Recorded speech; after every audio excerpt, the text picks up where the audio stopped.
जैसा मैंने पहले बताया कि किसी खेत के विवाद में अगर आपको अपनी खेत नपवाना है तो आप एसडीएम के यहाँ एप्लीकेशन देते हैं। उसमें सरकारी शुल्क चालान के माध्यम से बैंक में जमा होता है 1000 रुपया एक खेत के लिए।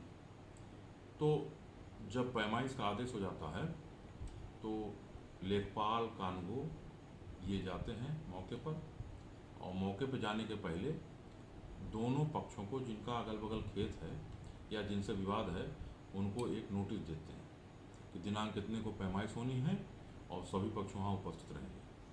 उसके बाद पैमाइश होने के उपरांत वो अपना एक रिपोर्ट एसडीएम के न्यायालय में देते हैं।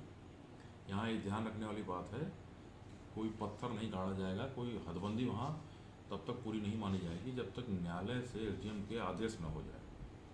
तो जब कानूगो लेखपाल उस पैमाइश के उपरांत रिपोर्ट एसडीएम के न्यायालय में भेजते हैं तो तहसीलदार के माध्यम से अग्रसारित होकर एसडीएम के न्यायालय में आता है। फिर एसडीएम उसमें सुनवाई की तिथि नियत करते हैं कि अगर किसी को कोई आपत्ति हो तो वो अपनी आपत्ति न्यायालय में प्रस्तुत करे। ये धारा 24 का जो मुकदमा होता है खेत की पैमाइश का, आपत्ति अगर आती है तो उसकी सुनवाई के उपरांत उसकी पुष्टि कर दी जाती है एसडीएम द्वारा। जो भी सुनवाई के उपरांत निर्णय लिया जाता है एसडीएम द्वारा, उसके बाद फिर एक एप्लीकेशन देना होता है कि अब हमारा जो खेत नपा है जिसकी पैमाइश की रिपोर्ट की पुष्टि न्यायालय द्वारा कर दी गई है कि हाँ ये रिपोर्ट सही है, तो फिर पत्थर गड्डी हो जाए। तो पत्थर गड्डी होने के लिए जब एप्लीकेशन देते हैं तो एसडीएम फिर आदेश करते हैं कि दिनांक इतने को न्यायालय द्वारा जो जिसकी पुष्टि की गई है पैमाइश की, उसी हिसाब से फिर वहाँ मौके पर पत्थर गड्डी कर दी जाए।